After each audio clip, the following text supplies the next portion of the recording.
with Pride and Prejudice, by Jane Austen, Chapter 52. Elizabeth had the satisfaction of receiving an answer to her letter as soon as she possibly could. She was no sooner in possession of it than, hurrying into the little copse where she was least likely to be interrupted, she sat down on one of the benches and prepared to be happy, for the length of the letter convinced her that it did not contain a denial. Gracechurch Street, September 6th. My dear niece, I have just received your letter, and shall devote this whole morning to answering it, as I foresee that a little writing will not comprise what I have to tell you. I must confess myself surprised by your application. I did not expect it from you. Don't think me angry, however, for I only mean to let you know that I had not imagined such inquiries to be necessary on your side. If you do not choose to understand me, forgive my impertinence. Your uncle is as much surprised as I am, and nothing but the belief of your being a party concerned would have allowed him to act as he has done. But if you are really innocent and ignorant, I must be more explicit. On the very day of my coming home from Longbourn, your uncle had a most unexpected visitor. Mr. Darcy called, and was shut up with him several hours. It was all over before I arrived, so my curiosity was not so dreadfully racked as yours seems to have been. He came to tell Mr. Gardiner that he had found out where your sister and Mr. Wickham were, and that he had seen and talked with them both, Wickham repeatedly, Lydia once. From what I can collect, he left Derbyshire only one day after ourselves, and came to town with the resolution of hunting for them. The motive professed was his conviction of its being owing to himself that Wickham's worthlessness had not been so well known as to make it impossible for any young woman of character to love or confide in him. He generously imputed the whole of his mistaken pride, and confessed that he had before thought it beneath him to lay his private actions open to the world. His character was to speak for itself. He called it therefore his duty to step forward and endeavour to remedy an evil which had been brought on by himself. If he had another motive, I am sure it would never disgrace him. He had been some days in town before he was able to discover them, but he had something to direct his search, which was more than we had, and the consciousness of this was another reason for his resolving to follow us.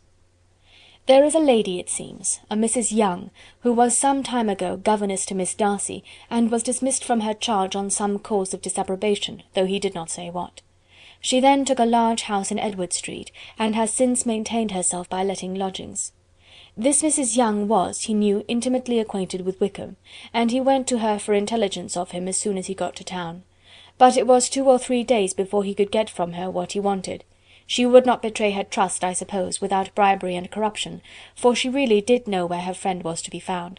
Wickham indeed had gone to her on their first arrival in London, and had she been able to receive them into her house, they would have taken up their abode with her. At length, however, our kind friend procured the wished-for direction. They were in Street. He saw Wickham, and afterwards insisted on seeing Lydia.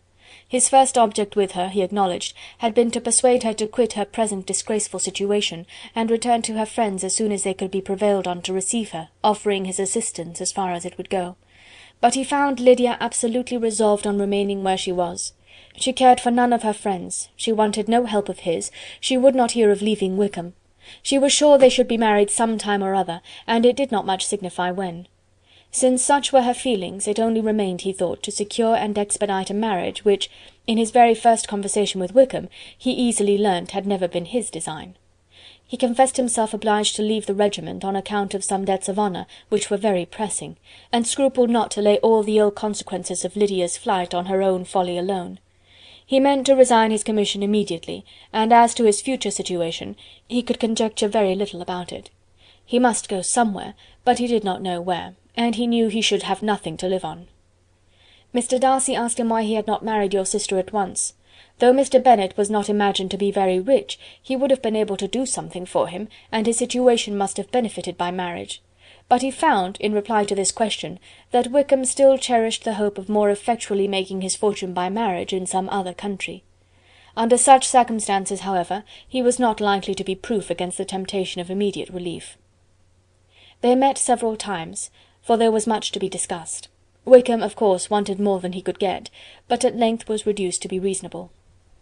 Everything being settled between them, Mr. Darcy's next step was to make your uncle acquainted with it, and he first called in Gracechurch Street the evening before I came home. But Mr. Gardiner could not be seen, and Mr. Darcy found, on further inquiry, that your father was still with him, but would quit town the next morning. He did not judge your father to be a person whom he could so properly consult as your uncle, and therefore readily postponed seeing him till after the departure of the former. He did not leave his name, and till the next day it was only known that a gentleman had called on business. On Saturday he came again. Your father was gone, your uncle at home, and as I said before, they had a great deal of talk together. They met again on Sunday, and then I saw him too. It was not all settled before Monday. As soon as it was, the express was sent off to Longbourn, but our visitor was very obstinate. I fancy, Lizzie, that obstinacy is the real defect of his character after all. He has been accused of many faults at different times, but this is the true one. Nothing was to be done that he did not do himself, though I am sure, and I do not speak it to be thanked, therefore say nothing about it, your uncle would most readily have settled the whole.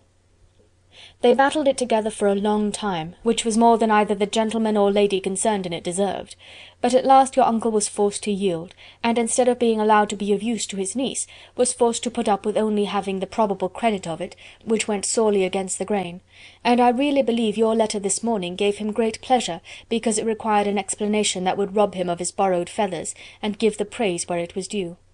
But, Lizzie, this must go no farther than yourself, or Jane at most. You know pretty well, I suppose, what has been done for the young people. His debts are to be paid, amounting, I believe, to considerably more than £1,000, another 1,000 in addition to her own settled upon her, and his commission purchased. The reason why all this was to be done by him alone was such as I have given above. It was owing to him, to his reserve and want of proper consideration, that Wickham's character had been so misunderstood, and consequently that he had been received and noticed as he was. Perhaps there was some truth in this, though I doubt whether his reserve or anybody's reserve can be answerable for the event. But in spite of all this fine talking, my dear Lizzie, you may rest perfectly assured that your uncle would never have yielded if we had not given him credit for another interest in the affair. When all this was resolved on, he returned again to his friends who were still staying at Pemberley, but it was agreed that he should be in London once more when the wedding took place, and all money matters were then to receive the last finish. I believe I have now told you everything. It is a relation which you tell me is to give you great surprise. I hope at least it will not afford you any displeasure. Lydia came to us, and Wickham had constant admission to the house. He was exactly what he had been when I knew him in Hertfordshire, but I would not tell you how little I was satisfied with her behaviour while she stayed with us, if I had not perceived by Jane's letter last Wednesday that her conduct on coming home was exactly of a piece with it, and therefore what I now tell you can give you no fresh pain. I talked to her repeatedly in the most serious manner, representing to her all the wickedness of what she had done, and all the unhappiness she had brought on her family. If she heard me it was by good luck, for I am sure she did not listen. I was sometimes quite provoked, but then I recollected my dear Elizabeth and Jane, and for their sakes had patience with her. Mr. Darcy was punctual in his return, and as Lydia informed you, attended the wedding. He dined with us the next day, and was to leave town again on Wednesday or Thursday. Will you be very angry with me, my dear Lizzie, if I take this opportunity of saying, what I was never bold enough to say before, how much I like him? His behaviour to us has, in every respect, been as pleasing as when we were in Derbyshire. His understanding and opinions all please me. He wants nothing but a little more liveliness, and that, if he marry prudently, his wife may teach him. I thought him very sly. He hardly ever mentioned your name, but slyness seems the fashion. Pray forgive me if I have been very presuming, or at least do not punish me so far as to exclude me from P. I shall never be quite happy till I have been all round the park. A low phaeton, with a nice little pair of ponies, would be the very thing.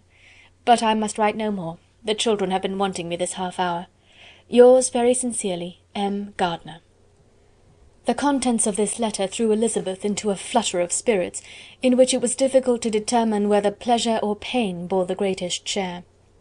The vague and unsettled suspicions which uncertainty had produced of what Mr. Darcy might have been doing to forward her sister's match, which she had feared to encourage as an exertion of goodness too great to be probable, and at the same time dreaded to be just from the pain of obligation, were proved beyond their greatest extent to be true. He had followed them purposely to town, he had taken on himself all the trouble and mortification attendant on such a research, in which supplication had been necessary to a woman whom he must abominate and despise, and where he was reduced to meet, frequently meet, reason with, persuade, and finally bribe, the man whom he always most wished to avoid, and whose very name it was punishment to him to pronounce. He had done all this for a girl whom he could neither regard nor esteem. Her heart did whisper that he had done it for her, but it was a hope shortly checked by other considerations, and she soon felt that even her vanity was insufficient, when required to depend on his affection for her, for a woman who had already refused him, as able to overcome a sentiment so natural as abhorrence against relationship with Wickham. Brother-in-law of Wickham! Every kind of pride must revolt from the connection. He had, to be sure, done much. She was ashamed to think how much. But he had given a reason for his interference, which asked no extraordinary stretch of belief. It was reasonable that he should feel he had been wrong. He had liberality, and he had the means of exercising it, and though she would not place herself as his principal inducement, she could perhaps believe that remaining partiality for her might assist his endeavours in a cause where her peace of mind must be materially concerned. It was painful, exceedingly painful, to know that they were under obligations to a person who could never receive a return. They owed the restoration of Lydia, her character, everything, to him. Oh, how heartily did she grieve over every ungracious sensation she had ever encouraged, every saucy speech she had ever directed towards him. For herself she was humbled, but she was proud of him. Proud that, in a cause of compassion and honour, he had been able to get the better of himself.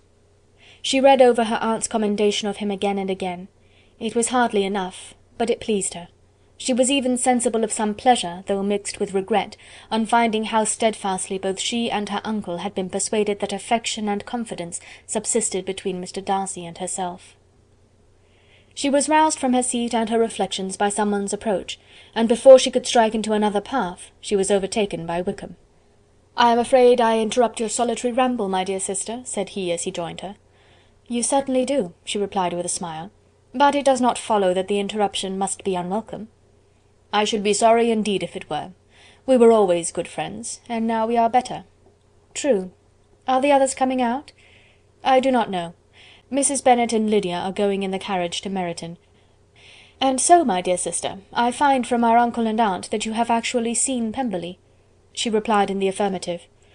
"I almost envy you the pleasure, and yet I believe it would be too much for me, or else I could take it in my way to Newcastle." "And you saw the old housekeeper, I suppose?" "Poor Reynolds, she was always very fond of me, but of course she did not mention my name to you." "Yes, she did." "And what did she say?" "That you were gone into the army, and she was afraid had not turned out well. At such a distance as that, you know, things are strangely misrepresented." "Certainly," he replied, biting his lips. Elizabeth hoped she had silenced him, but he soon afterwards said, "I was surprised to see Darcy in town last month.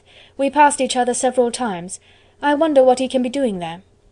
"Perhaps preparing for his marriage with Mr. Burgh," said Elizabeth. "It must be something particular to take him there at this time of year." "Undoubtedly. Did you see him while you were at Lambton? I thought I understood from the Gardiners that you had." "Yes. He introduced us to his sister." "And do you like her?" "Very much." "I have heard, indeed, that she is uncommonly improved within this year or two. When I last saw her she was not very promising. I am very glad you liked her. I hope she will turn out well."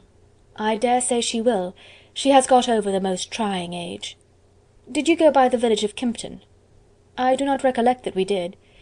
I mention it because it is the living which I ought to have had. A most delightful place. Excellent parsonage house. It would have suited me in every respect." "How should you have liked making sermons?" "Exceedingly well. I should have considered it as part of my duty, and the exertion would soon have been nothing. One ought not to repine, but to be sure it would have been such a thing for me. The quiet, the retirement of such a life would have answered all my ideas of happiness, but it was not to be. Did you ever hear Darcy mention the circumstance when you were in Kent?" "I have heard from authority, which I thought as good, that it was left you conditionally only, and at the will of the present patron." "You have?" "Yes, there was something in that. I told you so from the first, you may remember. I did hear, too, that there was a time when sermon-making was not so palatable to you as it seems to be at present, that you actually declared your resolution of never taking orders, and that the business had been compromised accordingly." "You did? And it was not wholly without foundation? You may remember what I told you on that point, when we first talked of it." They were now almost at the door of the house, for she had walked fast to get rid of him, and unwilling, for her sister's sake, to provoke him, she only said in reply, with a good-humoured smile, Come, Mr. Wickham, we are brother and sister, you know. Do not let us quarrel about the past. In future, I hope, we shall be always of one mind." She held out her hand. He kissed it with affectionate gallantry, though he hardly knew how to look, and they entered the house. Chapter 52.